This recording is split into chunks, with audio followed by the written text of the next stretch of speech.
বিদেশী ন্যায়াধিকৰণত অন্ত হ'ব হিন্দু বাংলাদেশীৰ গোচৰ দল সংগঠনৰ গৰ্জন অসমত অবৈধ বিদেশীৰ সমস্যাৰ সমাধান অসম চুক্তিৰ আধাৰত হ'ব লাগিব এইদৰে মন্তব্য কৰিছে আছুৱে বিদেশী ন্যায়াধিকৰণত অন্ত হ'ব হিন্দু বাংলাদেশীৰ গোচৰ শেষ কৰাৰ চৰকাৰৰ যোজাক লৈ দল সংগঠনৰ গৰ্জন হিন্দু বাংলাদেশীৰ গোচৰ নাথাকিব বিদেশী ন্যায়াধিকৰণত থকা সকলো গোচৰ প্ৰত্যাহাৰ কৰাৰ সিদ্ধান্ত বাংলাদেশী হলেও হিন্দু বৌদ্ধ খ্ৰীষ্টান শিখসকলে পাব নাগৰিকত্ব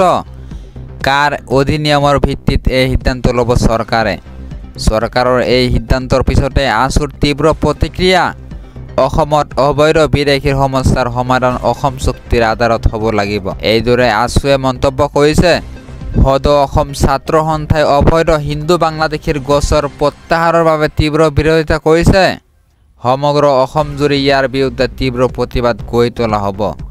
অসমত অবৈধ বিদেশীৰ সমস্যাৰ সমাধান অসম চুক্তিৰ আধাৰত হ'ব লাগিব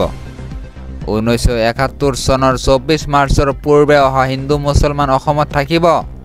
ইয়াৰ পিছত অহা কোনো লোক অসমত থাকিব নোৱাৰিব অসমক বিদেশীৰ চৰণীয়া পথাৰ কৰিবলৈ কোনো কাৰণতে দিয়া নহ'ব আজিৰ পৰৱৰ্তী গুৰুত্বপূৰ্ণ খবৰ ভুল আমাৰ ককা আজু ককাই কৰিছে 100 বছৰ হৈ গ'ল আমি ইয়াত থকা আমি কেনেকৈ বাংলাদেশী হলো ভুল আমি কৰা নাই ভুল কৰিছে যদি আমাৰ ককা আজু ককাই কৰিছে ভুল কৰিছে যদি আমাৰ ককা আজু ককাই কৰিছে ককা আজু ককাৰ বাবে আজি আমাৰ এই অৱস্থা বহুত কষ্টৰ ধনেৰে ঘৰটো বনাইছিলো এই ঘৰটো ভাঙি দিলে মোৰ ভাতৃ ভগ্নীক মই পঢ়ুৱাই আছো মোৰ ভাইটিয়ে ফাৰ্ষ্ট ডিভিজন লেটাৰ মাৰ্ক পাই উত্তীৰ্ণ হৈছে বহু দুখ কষ্টৰ মাজেৰে মই বিএ পাছ কৰিলো মোৰ মা দেউতাই কেতিয়াও কোৱা নাছিল এই মাটি চৰকাৰী মাটি মোৰ ককা আজু ককাৰ দিনৰ পৰা ইয়াত আছো 100 বছৰ হৈ গ'ল আমি ইয়াত থকা মই কেনেকৈ বাংলাদেশী হলো আজিৰ পৰৱৰ্তী গুৰুত্বপূৰ্ণ খবৰ কাৰাগাৰতে থাকিব লাগিব নন্দিনী কাশ্যপৰ জামিন নাকচ আদালতৰ উচ্চ ন্যায়ালয়ত মুখ থেকেছা নন্দিনী কাশ্যপৰ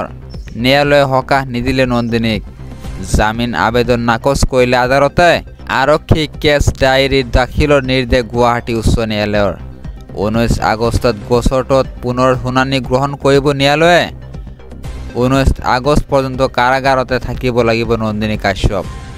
আজিৰ পৰৱৰ্তী গুৰুত্বপূৰ্ণ খবৰ অভিযানৰ নামত ৰাজ্যত ভয়ংকৰ পৰিস্থিতিৰ সৃষ্টি কৰিছে শৃংখল চলিহাই উজনিৰ অভিযানৰ বিৰুদ্ধে লাচিত সেনাৰ অভিযানৰ নামত ৰাজ্যত ভয়ংকৰ পৰিস্থিতিৰ সৃষ্টি কৰিছে শৃংখল চলিহাই উজনিৰ অভিযানৰ বিৰুদ্ধে লাচিত সেনাৰ শৃংখল চলিহা কোন হয় প্ৰশ্ন লাচিত সেনাৰ তেখেত আহোম নহয় চলিহা উপাধিৰ ব্যক্তিহে শৃংখল চলিহাক চৰকাৰী দালাল আখ্যাৰ লাচিত সেনাৰ চৰকাৰী এজেণ্ট হৈ তেওঁ বৰ্তমান অসমত বিভ্ৰান্তি সৃষ্টি কৰিছে অসমত এই পৰিস্থিতি সৃষ্টি কৰা তেওঁ মূল নায়ক শৃংখল চলিহাক এই কাম বন্ধ কৰিবলৈ সকিউল লাচিত সেনাৰ শৃংখল চলিহা বিজতৰীয়া আহোমৰ নামত কলংক শৃংখল চলিহা আহোম নহয় তেওঁ চলিহা উপাধিৰ এগৰাকী ব্যক্তি যিটো আহোমৰ বাহিৰত আহোম জাতিয়ে শৃংখল চলিহাক বৰ্জন কৰক অসমৰ তেওঁ ঠিকাদাৰ নহয় লাচিত বৰফুকনৰ নাম লৈ তেখেতে টকা ঘটে শৃংখল চলিহাই মিয়া খেদাৰ নামত ইটাৰ ফাটাত কৰিছিল আন্দোলন সেই আন্দোলন কিয় বন্ধ কৰিলে শৃংখল চলিহাই এক বৃহৎ অংক কৰি তেখেতে এই আন্দোলন বন্ধ কৰিলে বীৰ লাচিত সেনাৰ নেতা শৃংখল চলিহাক সকিয়নি লাচিত সেনাৰ অমৰ বৰুৱাৰ শৃংখল চলিহাৰ বিৰুদ্ধে লাচিত সেনাৰ সেনাধ্যক্ষ অমৰ বৰুৱাৰ এই মন্তব্য